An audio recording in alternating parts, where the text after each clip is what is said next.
We continue now at the top of Daf Pei Vav Amud Aleph in Mesechet Kesuvos. This is Kesuvos Daf 86a. On the previous summer of Nachman's relative, she sold the rights to her Kesuba to a Lokeach, and then she was divorced, and then she died. So now the Lokeach is coming and trying to get the Kesuba from the daughter. So Rav Nachman said, if I was going to give this daughter some advice, I would tell her as follows: Tezel v'tichlel l'chsubasa di'ima legabe avua. What she should do is as follows: she should go ahead and she should be mochel Kesuba of her mother to her father, be mochel that money back to her father. Again, the idea is afilu yoresh mochel. If somebody sells a debt that is owed to them, they can be mochel the debt even after they sold it to a purchaser, and even their yoresh is able to be mochel the debt. So let her just be mochel the debt of this ksuba, v'tir samine, and then she'll just inherit it from him, from the father. That's a way that the daughter can avoid losing this ksuba. And the Gemara says Shama. So this daughter, she heard this advice, azla achilt, and she went ahead and she was mochel the ksuba.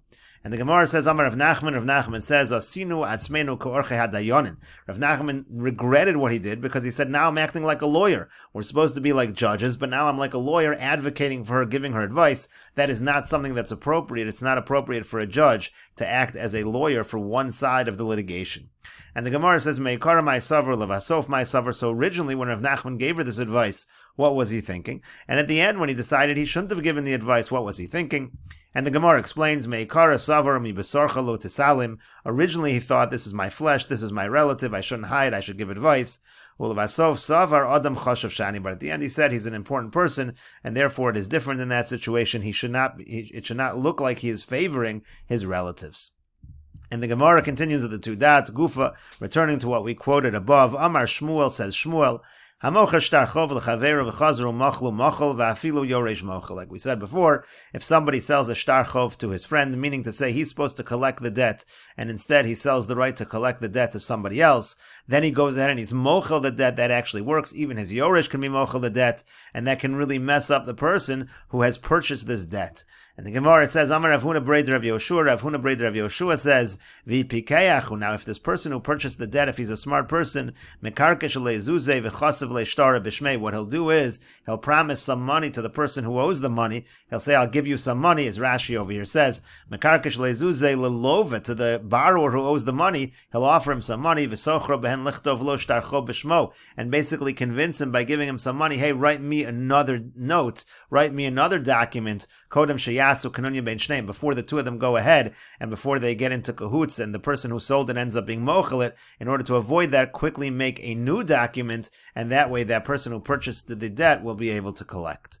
And the Gemara continues at the two dots. Amar Ameimar, says Ameimar, Man de doin dina de garmi, somebody who judges cases, meaning who says, let's say Ruvain causes indirect damage to Shimon. So some people would say, well, it's indirect, therefore Shimon cannot collect. And others would say, no, doin dina de garmi, we even judge in such a case of indirect damage, we're going to say that he can collect. As Rashi says, Man de doin dina de garmi hamachayeves hagorem hafsid lechaver. Let's say somebody causes, but it's indirect, causes a loss to his friend. So says Ameimar, somebody who would judge such cases and allow someone to collect. So if you hold like that, magbi bei demei shtar ma'alya. So then if you have a situation where, let's say, a person sold his chov to somebody else and then forgave it, that's basically a garmi. He caused the person a loss, and therefore you'd be able to come and collect from that person who caused you the loss, the full amount that was in the shtar. However, man de lo doin dina de garmi, but a person who would not judge something in terms of garmi, so magbi bei demei niyora bi'alma. So then all he really did was sold him a sheet of paper because he had the ability to forgive that loan.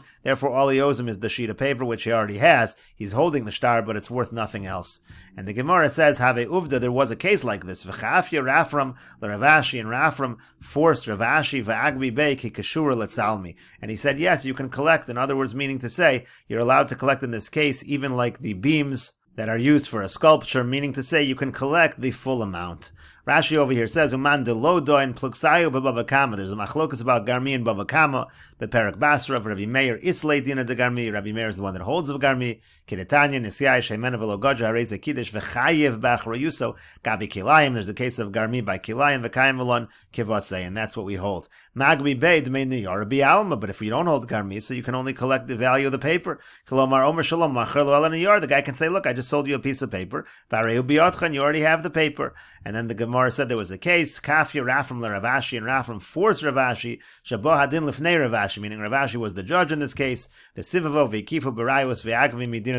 they said, yes, you collect, because we do hold of garmi, ki kashur letzalmi, again, like the beams for the sculpture, kalamar giboy gomer, meaning a full collection. Kol ha'hefzed dikdek bo kasher yedakdek halokeach, kora lotzor botsuros, shalokeach yeshara v'chaloka. The same way a person would be very careful when he's purchasing a beam in order to put images onto the beam. Same basic idea, meaning to say it's an expression that he collected the full amount. And the Gemara continues at the two dots. Amar Ameimar Mishmei de Rav Chama.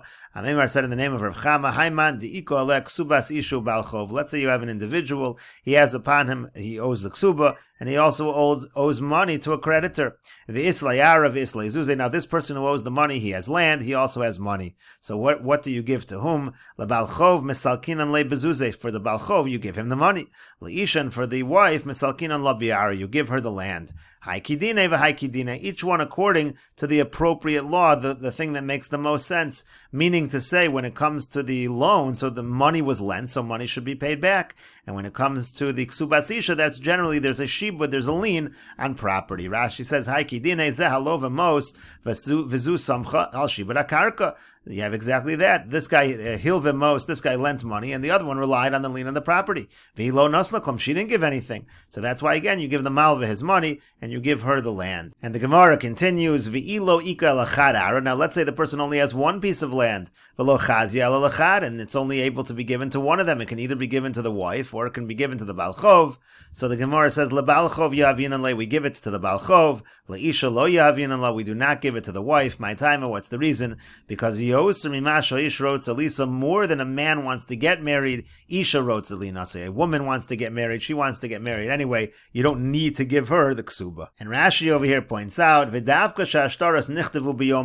whole discussion is only when both documents were written on the same day, so nobody really has precedence. But let's say the date in the ksuba is earlier, so then she actually would be the one to collect.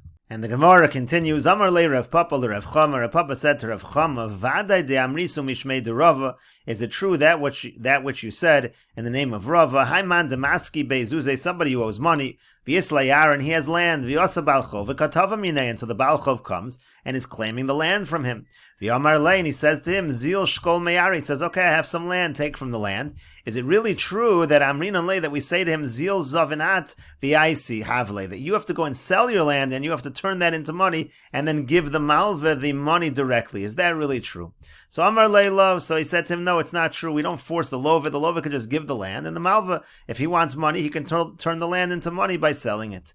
And so the Gemara continues that he said back to him, Eimoli gufa dov dehechiava. Tell me exactly what the case was that we think that Rava said this.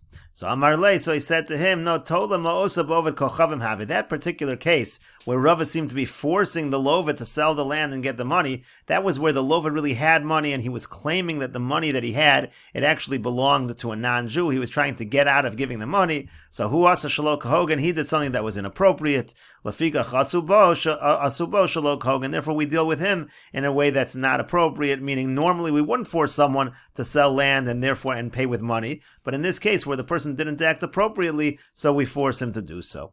And the Gemara continues, Amar le Rav Kahana, Rav Papa, Rav Kahana said to Rav Papa, Lididach de Amrit, according to you, that you say Priyas Balchov mitzvah, you say that paying off a debt is considered a mitzvah.